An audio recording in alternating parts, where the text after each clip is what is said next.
Mister cool Tamil Nadu politics Vijay எந்த ரியாக்ஷனும் காட்டுறதில்லை, எந்த லாவணியும் பண்றதில்லை, எதிர்த்து அரசியல் பண்றதில்லை, திட்டுறதில்லை, கீழ்த்தரமா பேசுறதில்லை. ஜென்டில்மேன் பாலிட்டிஷியன் தான் விஜய். ரஜினிகாந்த் மாதிரி விவரம் அறியாதவர்கள் கூறுவார்கள் விஜய் வந்தது ஊடக வெளிச்சத்தினால், விஜய் வந்தது மக்கள் செல்வாக்கினால், இளைஞர் படையினால் அவர் கத்துக்கல. ஏன்னா இன்னொரு ஓல்டேஜ்ல இருக்காரு, 75 வயசுல இருக்காரு. கண்ணை திறந்து பாருங்க, உண்மை தெரியும். உங்க துறைன்னு சொல்றீங்களே, பத்திரிகை துறை, சினிமா துறைன்னு, சினிமா துறையிலேருந்து ஒரு இளைஞர் முதலமைச்சர் ஆயிரத்துக்கு கமலஹாசனை வாழ்த்து தெரிவிச்சார். நீங்க போய் பாத்தீங்களா? ஏன் பார்க்கல? உங்க துறையை சேர்ந்தவர் தானே, எல்லாரும் போய் பார்த்தாங்கல்ல. மறைந்த தலைவர்கள், மறைந்த சினிமா நடிகர்கள் அஞ்சலி செலுத்துறதுக்கு விஜய் போறார். நீங்க என்ன பண்ணிக்கணும்? விஜயை பார்த்து மரியாதை பண்ணல. சோ ரஜினிகாந்த் காண்டான்னு கேட்டீங்கன்னா 100க்கு 100 காண்டு. விஜய் ஒரு முதலமைச்சர் இருக்காரு அப்படின்னு சொன்னார். நான் என்ன செகண்ட் ஷாக், அது வீடியோ மாதிரியே தெரியுது எனக்கு. ஃபோன் வச்சுட்டு அதுக்கு வாழ்த்துக்கள் சொல்லலை. இன்னொன்று விஜய் மேலே எனக்கு பொறாமை. கட்சியை துவக்க போகிறேன், விஜய்க்கு எதிராக செயல்பட்டு விடுவார். எல்லாம் நம்புவாங்க. சின்னம் கொடி கிடி எத்தனை பேக் அடிப்பீங்க? மக்கள் அவர் மீது வைத்த நம்பிக்கை இழந்து விட்டார்கள். They lost faith in him. Rajini மேல வைத்த நம்பிக்கையில போச்சு. இப்போ மெரிபா பன்னீர் சோடா, ஐ ட்ரஸ்ட் மெரிபா. ரஜினிகாந்த் தயவு செய்து நிழல் உலகத்து இருக்காதீங்க, இந்த கால உலகத்துக்கு வாங்க. உங்களை எந்த மீடியாவை சப்போர்ட் பண்ணல. ஸ்டாலினுக்கு தொம்பு தூக்குறதெல்லாம் தமிழக மீடியாக்கள் தான். நாளைக்கு போய் நின்றுடும் கோட்டையில, நாளைக்கு கீழே நிற்க போறீங்க. போய் இந்தியன் எக்ஸ்பிரஸ் சொம்பு, டைம்ஸ் ஆஃப் இந்தியா சொம்பு, தினத்தந்தி கேட்க வேணாம். எந்த ஆளுங்கட்சியோ அந்த கட்சி சப்போர்ட் பண்ணும். எந்த மீடியா சப்போர்ட் பண்ணிட்டு விஜய? 80% அச்சு ஊடகங்கள், காட்சி ஊடகங்கள் திமுகவின் அடிவருடிகள். விஜயோட முதல் எதிரியே தமிழக ஊடகங்கள் நான் சொல்லுவேன். எல்லா பத்திரிகைகள் ஜூனியர் நிறுத்தது, நக்கீரன் கேட்கவே வேணாம். முதல் எதிரி. அப்புறம் என்ன பத்திரிகை சுதந்திரம் உங்களுக்கு வேண்டி கிடக்கு? ரெஃப்ளெக்ட் நேயர்களுக்கு வணக்கம். இன்று நாம் சந்திக்க இருக்கக்கூடிய சிறப்பு விருந்தினர் மூத்த பத்திரிகையாளர் திரு பிரகாஷ் எம் சுவாமி அவர்கள். ஐயா வணக்கம். வணக்கம்.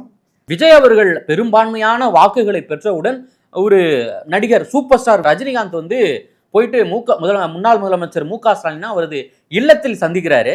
அடுத்த அண்மையில விஜய்க்கு ஒரு வாழ்த்து கூட தெரிவிக்கலையே, அவர் மீது உங்களுக்கு பொறாமையா அப்படின்ற போலாம் செய்தியாளர் கேட்கும் பொழுது அப்படியெல்லாம் கிடையாது, கமல் முதலமைச்சர் ஆனா கூட எனக்கு பொறாம இருந்திருக்கு, ஆனா விஜய் ஆனதில் எனக்கு சந்தோஷம் தான் அப்படின்ற போலாம் சொல்லியிருந்தாரு. அதை எப்படி சார் நீங்க பாக்குறீங்க?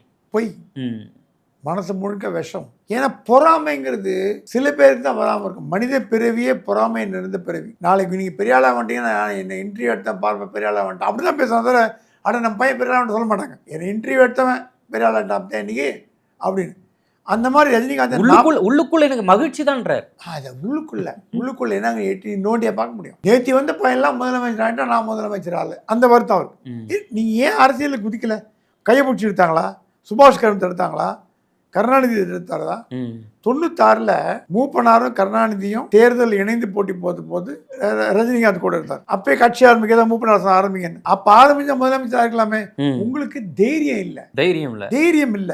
டெஸ்டிங் த வாட்டர் மாதிரி உங்க படம் வரும்போதெல்லாம் அரசியல் கட்சி எத்தனை தடவை துவக்கி எத்தனை தடவை கேன்சல் பண்ணீங்க? தமிழ்நாட்டு மக்களை தெரியாத நினைச்சிட்டு இருக்கீங்களா?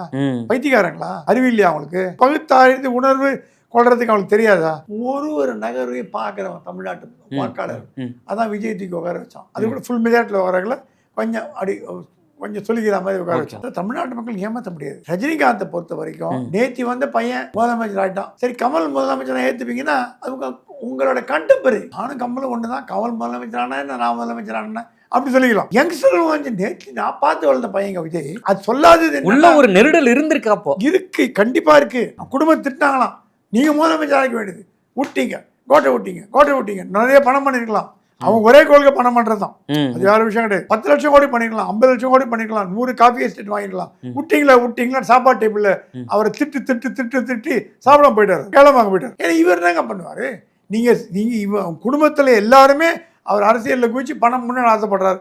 ரஜினிகாந்த் அரசியலில் பணம் பண்ணுன்னு ஆசை கிடையாது. சினிமாவில் நடிச்சு பணம் பண்ணலாம். அவருக்கு தெரியும் அவர் அரசியல் குதிக்காததுக்கு காரணம் அவர் உட்காந்தானா சசிகலா ரெடியா இருக்காங்கன்னு தெரியும். ரெடியா இருக்காங்க சசிகலா மாதிரி ஆட்கள் நிறைய இருக்காங்கன்னு அர்த்தம் பணம் பண்றதுக்கு.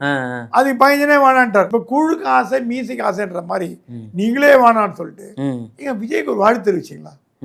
இப்போ உங்க துறைன்னு சொல்றீங்களே, பத்திரிகை துறை, சினிமா துறைன்னு, சினிமா துறையிலேருந்து ஒரு இளைஞர் முதலமைச்சர் ஆகிறதுக்கு கமலஹாசனே வாழ்த்து தெரிவிச்சார். ஏன்னா கமலஹாசன் சொல்ற மாதிரி அரசியல் வேற, ஆட்சி வேற. எதிர்கட்சியா திட்டிருக்காரு தேர்தலில் பரப்பில், அது வேற விஷயம். ராதார எப்போ சொல்றார், தேர்தலுக்கு முன்னாடி அடிச்சுப்பண்டா தலைவரை, ஒருத்தர் அடிச்சுப்போம், கண்ணாமண்ணான்னு பேசிப்போம், வாய்க்கு வந்ததெல்லாம் பேசுவோம், கெட்ட வார்த்தையெல்லாம் பேசுவோம், தேர்தல் முன்னாடி எல்லாம் உட்காந்து பீர் சாப்பிடுவோம். அதுதான் நட்பு. அவர் சொல்ல சினிமாக்காரங்களை, சினிமாவில் திமுக ஆதரவாளர்களும் பாஜக ஆதரவாளர்களும் அதிமுக ஆதரவு ஒருத்தர் அடிச்சுப்பாங்க, அப்புறம் ஃப்ரெண்ட் ஆகிடுவாங்க. அந்த மாதிரி கமல் அந்த ஆட்டிடியூட் பண்ணார். நீங்கள் போய் பார்த்தீங்களா? ஏன் பார்க்கல? உங்கள் துறையை சேர்ந்தவர் தானே, எல்லாரும் போய் பார்த்தாங்கல்ல. ஜெயம் ரவியோட மாமியார் இன்னைக்கு போய் பார்த்துருக்காங்கல்ல, அவங்க பார்த்துருக்காங்கல்ல, எல்லாம் பார்த்துருக்காங்க. தயாரிப்பாளர்கள், பிரசாந்த், நடிகர் பிரசாந்த், அவங்க அப்பா தியாகராஜன் பார்த்துருக்காரு. அவரு ராஜனோட இதுக்கு வந்தார், மறைவுக்கு வந்தார். அந்த மாதிரி மறைந்த தலைவர்கள், மறைந்த சினிமா நடிகர்கள் அஞ்சலி செலுத்துறதுக்கு விஜய் போறார். நீங்க என்ன பண்ணீங்கன்னா விஜயை பார்த்து மரியாதை பண்ணல. ஸோ ரஜினிகாந்த் காண்டான்னு கேட்டீங்கன்னா 100க்கு 100 காண்டு. அது பொறுக்க முடியாமல் சில வார்த்தை வந்தது. அது இல்லாமல் 2 பேரும் சேர்ந்து திருமாவளவனை முதலமைச்சராக்கணும்னு பிளான் பண்ணது வாஸ்தவம். அது திருமாவளவனே ஒரு செயலில் ஒத்துக்கினார். 2 பேரும் சேர்ந்து ஒத்துக்கினார். ஏங்க தோத்து போனேன், என்ன தோத்து போனேன்னு சொல்லி கேள்விப்பட்டிருக்கீங்களா? நான் தோத்து போயிட்டேங்க சொல்ல மாட்டாங்க, என் முயற்சி வேஸ்டா போச்சு சொல்ல மாட்டார். நமக்கு வந்த செய்திகள் கரெக்டா இருக்கு. ஏன்னா இது இன்டெலிஜென்ஸ் போய் வந்த நியூஸ். நீ யார் கண்டோன்னா மண்ணை தூவலாம், தமிழக இன்டெலிஜென்ஸ் கண்ட மண்ணை தூவவே முடியாது. இது விஜய்கிட்ட போச்சான், விஜய் ரியாக்ட் அப்படியா, ஓகே அடுத்ததுன்னு தரோம். அடுத்ததுன்னு தரோம். அப்படியா, என்ன நடந்தது, இப்படி நடந்தது, யார் போனாங்க, ஒண்ணுமே கேட்கல. விஜய் இப்போ மிஸ்டர் கூல், தோனி மாதிரி இருக்காரு. இப்போ கூலா இருக்காரு, mister cool politics, Tamil Nadu politics. Vijay எந்த ரியாக்ஷனும் காட்டுறதில்லை, எந்த லாவணியும் பண்றதில்லை, எதிர்த்து அரசியல் பண்றதில்லை, திட்டுறதில்லை, கீழ்த்தரமா பேசுறதில்லை. ஜென்டில்மேன் பாலிட்டிஷியன் தான் விஜய். இப்போ அதிக பெரும்பான்மை பெற்றவனே இப்போ ஸ்டாலினை போய் சந்திக்கிறாரு. கேட்டதுக்கு என்னுடைய நண்பர் தான் அப்படின்ற போல அவர் சொல்றாரு. ஆனா மற்றொரு பக்கம் என்னன்னா, இந்த திமுக அதிமுக கூட்டணிக்கெல்லாம் இவர் ஏற்பாடு செஞ்சாரு, விஜயை முதலமைச்சர் ஆக்காம வேற ஒருத்தர், இவங்களே திராவிட கட்சியில முதலமைச்சருக்கான பணிகளை ரஜினிகாந்த் செஞ்சார் அப்படின்ற போலாம் விமர்சனங்கள் வருது. அது உண்மைகளா? அந்த முயற்சிகளை திரு ரஜினி அவர்கள் செய்தாரா? ரஜினி செஞ்சது விஜய்க்கு தெரியுமானா தெரியும். இப்போ நீங்க ஒருத்தர் எனக்கு துரோகம் பண்றாரு, நான் கூட பேசாம போன வச்சுக்கோங்க, துரோகம் பண்றாரு, சந்தோஷப்படுவார், அப்பா நம்ம துரோகத்தால விழுந்தான் பாவேன்னு. நீங்க துரோகம் பண்ணவனே கட்டிப்பிடிச்சி மாலையை போட்டு ஷால் போடுங்க, ஒரு நாள் நினைப்பான் நம்ம தப்புன்ட்டோமோ, நம்மளை தேடி வந்து கட்டிப்பிடிச்சி மாலை போட்டு ஷால் போட்டார், நம்ம போய் துரோகம் பண்ண பார்த்தோமே. அதுதான் திருவள்ளுவர் சொன்னது. அந்த ரூல் பிரகாரம் நடந்துக்கிறார் விஜய். நமக்கு துரோகம் பண்ணானா பரவாயில்ல, நம்ம மன்னிப்போம், அண்ணா கொள்கை, மன்னிச்சிட்டேன், பெருந்தன்மையாக நடந்துக்கிறார் விஜய். விஜய் ஸ்டாலின் பார்த்ததுனால நாளைக்கு ஸ்டாலின் விஜய் ஆதரிப்பார்னு அர்த்தம் கிடையாது. அடுத்த நாளே பையன் திட்ட ஆரம்பிச்சார். மரியாதை. மன்மோகன் சிங் தோத்தவனை என்ன பண்ணாரு, நரேந்திர மோடி போய் வாழ்த்து தெரிவிச்சார். அந்த டிப்ளமசியை தமிழ்நாட்டில் கடைப்பிடிக்கிறார்னா விஜய் கடைப்பிடிக்கிறார். இப்போ நான் அரசியலுக்கு வந்திருந்தா 100% வெற்றி பெற்றிருப்பேன் அப்படின்னு ரஜினி சொல்றாரு. உண்மையாது? அந்த அப்போதைய காலகட்டம்லாம் அப்படிதான் இருந்ததா? ஏன்னா அவர் அரசியலுக்கு வராருன்னு சொல்லிட்டு ஒரு பீக் டைம் இருந்தது. அப்போ சூழ்நிலை இப்படிதான் இருந்ததா? ரஜினி சொல்றது உண்மையா? 96, 97 வாசம். ஏன்னா அப்ப ரஜினி அலை அடிச்சது, படத்துல இருந்து அவர் வீரவசனம் பேசினாரு, ஆரம்பி நீக்கப்பட்டாரு. நாங்களும் ஜூனியரோட இல்ல வாரம் தொடர் கதையா கவர் ஸ்டோரி போட்டோம், மீடியா புஷ் பண்ணிட்டு. 96லேருந்து 2000க்குள்ள ஆரம்பிச்சிருந்தாருன்னா வெற்றி உண்டு. இந்த 25 வருஷமா கட்சி ஆரம்பிச்சிருந்தாருன்னா விஜயகாந்த் கீழே போயிருப்பாரு. அது அவருக்கு தெரியும், நம்ம கட்சி ஆரம்பிச்சா போனி ஆகாதுன்னு. அதனால ஒரு சினிமா வரத்துக்கு முன்னாடி, இப்ப நீங்க அடுத்த படம் வரத்துக்கு முன்னாடி கட்சியை துவக்க போகிறேன், விஜய்க்கு எதிராக செயல்பட்டு விடுவார், எல்லாம் நம்புவாங்க. சின்னம் கொடி கிடி எத்தனை பேக் அடிப்பீங்க. மக்கள் அவர் மீது வைத்த நம்பிக்கையை இழந்து விட்டார்கள். கண்டிப்பா ரஜினி மேல வைத்த நம்பிக்கையில போச்சு. இப்போ தொண்டர்கள் சினிமா நடிகரா பாக்குறாங்களே தவிர அரசியல் தலைவனா பார்க்கல. சினிமா ரசிகர்கள் அவர் இருக்காங்க, அது நம்ம குறைச்சிடும். அது ரஜினிக்கு என்னைக்கும் ஃபேன்ஸ் உண்டு, அவர் டை ஹார்ட் ஃபேன்ஸ் உண்டு, அதெல்லாம் நான் தப்பா சொல்ல முடியாது. சினிமா ரசிகர்கள், அது அரசியல் ரசிகர்கள். சத்யநாராயண வெற்றி விட்டீங்களா நீங்க? உங்க கூட முதல்ல இருந்து இருந்தவர் சத்யநாராயண போன்ற அட்வைசர்ஸ் எல்லாம் விரட்டி விட்டீங்க, எவ்வளவு பேரை விரட்டி விட்டீங்க. அப்புறம் நீங்க என்ன தனி யாரை வச்சு கடத்தி நடத்த போறீங்க? பொன்ராஜை வச்சா உருட்ட மாதிரி தான் அவர் மேல 2 எஃப்ஐஆர் போட்டாங்க. ஆமா, அவர் அப்துல் கலாமோட அட்வைசர் தான். எங்க அட்வைசர் என்னங்க அர்த்தம்? எனக்கு ஆலோசனை கூறுவது அட்வைசர். அப்துல் கலாம் ஆலோசனை கூறுற அளவுக்கு இவர் நோபல் பரிசு வாங்கியவரா? என்ன வேடிக்கை ஆகுது. அட்வைசர் அப்துல் கலாம் போடுவார், கிளார்க் அப்துல் கலாம் நான் பார்த்துருக்கேன், நியூயார்க்ல பொட்டி தூக்கிட்டு வருவார். அப்துல் கலாம் முன்னாடி போனா பொட்டி தூக்கிட்டு வருவார். சொல்றது மட்டும் அட்வைசர். அப்துல் கலாம் நீங்க அக்னியர் ஏவுகணை இப்படிதான் ஏவணும், லெப்ட்ல ரைட்ல ஏவணும், மதிக்கிறதே கிடையாது ஏவணும். அந்த மாதிரி ஆளை வச்சு நீ கட்சி நடத்துனீங்கன்னா அப்படிதான் நடக்கும். எந்த கட்சியில் சேர்க்கறது இல்லை. திமுக சொம்பா இருந்தாரு, எல்லாம் வாரம் கட்டாங்க, விஜய்கிட்ட போய் சேர போறாரு, அவர் தலைவிதி, அவர் நம்ம என்ன பண்ண முடியும். ஒன்னொன்னு சொல்றாரு, ஊடக வெளிச்சம் விஜய்க்கு கொஞ்சம் அதிகமாவே இருக்கு அப்படின்ற போல சொல்றாரு. இதை எது காட்டுது? ஊடக வெளிச்சத்தால விஜய் ஜெயிச்சாரு, கொள்கைக்கு உட்பாடால அவருடைய திட்டங்களால ஜெயிக்கல அப்படின்ற போல சொல்ல வராரா? எந்த ஊடகம் விஜய் ஆதரிச்சது? தேர்தலுக்கு முன்பு ஒரு தொலைக்காட்சி, ஒரு பத்திரிகை, பிரிண்ட், அச்சு ஊடகம் ஹிந்து வாஸ் அகைன்ஸ்ட் விஜய். இன்னைக்கு கூட ஆமா, இப்ப கூட இன்னைக்கே வீடியோ போட்டிருக்காங்க. இப்ப கூட டிஎம்கே அவங்க அரசாங்கத்தோட விளம்பரம் வாங்கி போட்டுப்பாங்க. பலாயிரக்கணக்கான பல ஆயிரம் கோடி, ஒரு 50 கோடி 100 கோடி விளம்பரம் பேஜ் ஒன்ல போடுவாங்க. ஆனா ஆதரிக்கிறது எதிர்கட்சியான திமுக. யாராவது விஜய்கிட்ட சொல்லணும், இன்றைக்கு விளம்பரத்தை ஸ்டாப் பண்ணுங்கன்னு சொல்லணும். இந்தியன் எக்ஸ்பிரஸ் சொம்பு, டைம்ஸ் ஆஃப் இந்தியா சொம்பு, டெக்கான் காணிகள் மத்தியம், தினத்தந்தி கேட்க வேணாம். எந்த ஆளுங்கட்சியோ அந்த கட்சி சப்போர்ட் பண்ணும். தினமலர் மட்டும்தான் நேர்மையா நடந்தது ஓரளவுக்கு. எந்த மீடியா சப்போர்ட் பண்ணிது விஜய? எல்லா மீடியாவும் ப்ரோ டிஎம்கே. 80% அச்சு ஊடகங்கள், காட்சி ஊடகங்கள் திமுகவின் அடிவருடிகள். நம்ம தமிழா பாண்டியன் சொல்றாருன்னா அதுல உண்மை. என் மேல கேஸ் போட வச்சதே தமிழக மீடியாக்கள் தான். என் கேஸை வந்து பத்திரிகையில வராம தடுத்தது பிரஸ் கிளப் தான். என் மேல எஃப்ஐஆர் போட சொல்லி ஜாயின்ட் கமிஷனருக்கு உத்தரவு போட்டது பிரஸ் கிளப் தான். பத்திரிகை சுதந்திரத்தை காக்க வேண்டிய பிரஸ் கிளப்கள் பத்திரிகையாளர் மீது, அது வயசான மூத்த குடிமக்கள், அரை நூற்றாண்டு காலத்தை வந்து இந்த துறையில நீங்க செலவழிச்சீங்க. என் மேல கேஸ் போட வச்சதே பிரஸ் கிளப். அந்த மாதிரி பிரஸ் கிளப் விஜயை ஆதரிக்கும் நினைச்சிட்டு இருக்கீங்களா? திமுக ஆதரித்து தீர்மானம் போட்டாங்க பிரஸ் கிளப்ல. ரஜினிகாந்த் தயவு செய்து நிழல் உலகத்தில் இருக்காதீங்க, இந்த கால உலகத்துக்கு வாங்க. உங்களை எந்த மீடியாவும் சப்போர்ட் பண்ணல. ஸ்டாலினுக்கு தொம்பு தூக்குறதெல்லாம் தமிழக மீடியாக்கள் தான். நாளைக்கு போய் நின்றுடுவோம் கோட்டையில, அது வேற விஷயம். நாளைக்கு கீழே நிற்க போறீங்க போய். ஆனா அரசு வருமானத்தை மட்டும் விஜய் கொடுக்கணும் உங்களுக்கு, பத்திரிகைக்கு அரசு விளம்பரம். எதிர்க்கிறது ஆதரிக்கிறது திமுக. போய் முரசொலி அறக்கட்டளை விளம்பரத்தை வாங்கி போடுங்களேன். முரசொலி அறக்கட்டளை வாரம் பேஜ் ஒன்று போடுங்க. 2021 இந்துக்கும் ஸ்டாலினுக்கு சண்டை வந்ததே.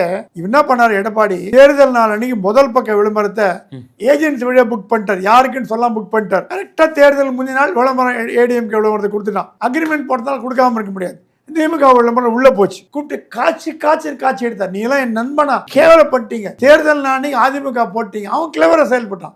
தெரியும், நீ கொடுத்தீங்கன்னா உள்ள 10ஆம் வகுத்தை போடுங்கன்னு தெரியும். அந்த மாதிரியான ஊடகங்களை வச்சுட்டு எப்படி விஜய் ஜெயிச்சான்னு சொல்லுவீங்க? விஜயோட முதல் எதிரியே தமிழக ஊடகங்கள் நான் சொல்லுவேன். 1-2 தவிர எல்லா பத்திரிகைகள் ஜூனியர் நிறுத்தது நக்கீரன் கேட்கவே வேணாம். முதல் எதிரி. அவர் குடும்பத்தை பத்தி என்னென்ன கேவலமா பேச முடியும் அத்தனை கேவலமா பேசுனீங்க. அப்புறம் என்ன பத்திரிகை சுதந்திரம் உங்களுக்கு வேண்டி கிடக்கு? இப்ப லைன்ல நிப்பீங்க. இப்ப மீசை முறுக்கிட்டு விஜயன் தம்பிங்க, நாங்களாம் பார்த்து வளர்ந்த பையங்க அப்படின்னு நிப்பீங்க.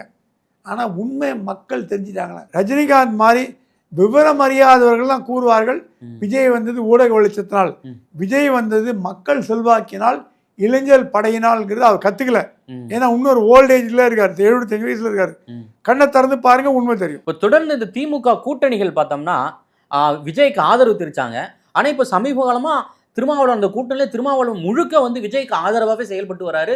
தொடர்ந்து விஜய் கூட ஜாயின் பண்ணிடுவாரு அப்படின்ற போல திமுகவினரே திருமாவளவனை வந்து ரொம்ப சாடி பேசுறாங்க. திருமாலாம் வந்து ஸ்டாலின் விட்டு வரமாட்டார். அவர் துணை முதலமைச்சர் கேட்கிறாரு விஜய்கிட்ட. விஜய் கொடுக்குறாரு. விஜய் கட்சிக்காரங்களுக்கே 2 இடத்துக்கு துணை முதல்வர் இருக்கிறார். 2 இடத்துல இருக்கிறாரு கேட்கிறாரு. அப்படி பாத்தீங்கன்னா திமுக அதிமுக சேர்ந்து திருமாவளவனை சீஃப் மினிஸ்டர் ஆகணும்னு பிளான் பண்ணாங்களே, அப்ப மட்டும் குவைட்டா இருந்தீங்களே. ஒரு பக்கம் ஆதரவு கொடுத்துட்டீங்க விஜய்க்கு, ஒரு பக்கம் சீக்கிரம் டீலிங், ரஜினிகாந்த் பண்ண டீலிங்க நீங்க வந்து என்ன பண்ணீங்க?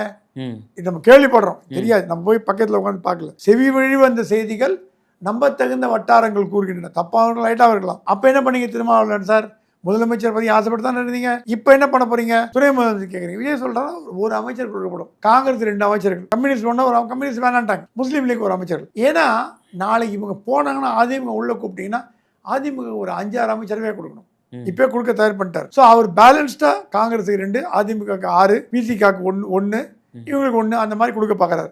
அது விசிகாவுக்கு தெரிஞ்சு போய் தான் இந்த படம் புளிக்கும் அப்படின்ற மாதிரி பண்ணுது. அவர் விசிகா வெளியில வந்தா கூட விஜயால பலமான ஆட்சியை கொடுக்க முடியுங்கிறதுக்கு இப்ப என்ன போகுது? செங்கோட்டையனோட தயவுல என்டையர் அதிமுக விஜய் எடப்பாடி பதவி வேணான்டுவாரு. ஆனா அதிமுக முழு இல்லைன்னா கட்சி 2ஆ உடைஞ்சிடும். ஆல்மோஸ்ட் உடைஞ்சது. கட்சி சேரணும்னா விஜய் ஆதரிக்கணும். கட்சி ஒழுங்கா இருக்கணும்னா விஜய் ஆதரிக்க தவிர எடப்பாடிக்கு ஒரு வழி இல்லை. இல்ல கட்சி 4ஆ உடைஞ்சிடும். ஸோ விஜய் ஆதரிக்கிறதுக்கு அவரே லெட்டர் கொடுத்துட்டு நான் இருப்பேன் பாரு, தேவையான நேரத்தில் ஆதரவு கொடுப்பாங்க. யார் ஒன்றுமே கட்சியில் போய் ஜாயின் பண்ணிக்கோம்பாங்க, அவங்க விருப்பப்படி ஜாயின் பண்ணிக்கலாம். ஸோ இதுதான் இன்றைய சூழ்நிலை. திரும்ப வந்து எனக்கு விஜய் வந்து கால் பண்ணி பேசினாரு அப்படின்ற போல சொல்றாரு. விஜய் வந்து பெருந்தன்மையா பழகக்கூடியவர். ஏன்னா அவர் சொன்னாராம், சின்ன கட்சின்னு நம்ம அவங்கள கூப்பிட்டு வச்சு பேசக்கூடாது, அப்படி பார்த்தா நம்ம கூட தான் சின்ன கட்சி. நான் எல்லா வீட்டுக்கும் எல்லா ஆஃபீஸுக்கும் போறேன். கம்யூனிஸ்ட் ஆஃபீஸ்க்கு வந்தாரு, பிசிக்கு ஆஃபீஸ்க்கு வந்தாரு, எல்லாரையும் வந்து நேர்ல பார்த்து முஸ்லீம் லீக் ஆஃபீஸ் போனா நேரில் சொல்லிச்சார். பாமக வரைக்கும் போயிட்டு பாமக உதவி கேட்கல, மரியாதைக்கு போனாரு. நீ ஏன் அவர் சசிகலா பார்க்கல, ஏன் ராம், இந்த மாதிரிலாம் கேட்க முடியாது. ஏன் நயினாரை பார்க்கல, ஏன் பிரைம் மினிஸ்டர் பார்க்கல? பிரைம் மினிஸ்டரோட நயினார் பெரிய ஆளு, பாஜகவோட தலைவரே பிரைம் மினிஸ்டர். அடுத்த வாரம் டெல்லிக்கு போறாரு. ஆனா டெல்லியோட மோதல் போக்கை பயன்படுத்த மாட்டார். விஜய் டெல்லியோட அனுசரணை பண்ணி போவார். எங்க குரல் கொடுப்பார். நீட் வேணான்னு சொல்லிட்டாங்க ஆல்ரெடி. நீட் அவங்கள தூக்கிட்டாங்க. இப்போ இனிமே என்ட்ரன்ஸ் எக்ஸாம் தான், ஆன்லைன் தான், நீட் எக்ஸாமே கிடையாது. அதனால விஜய் இணக்கமான போக்கை கடைபிடித்து தமிழ்நாட்டுக்கு உண்டான வளங்களை பெறுவார்னா கண்டிப்பா பெறுவார். மிக்க நன்றி. நேரில் வந்து பல்வேறு தகவல்களோடு Meriba Paneer Soda. I trust Meriba.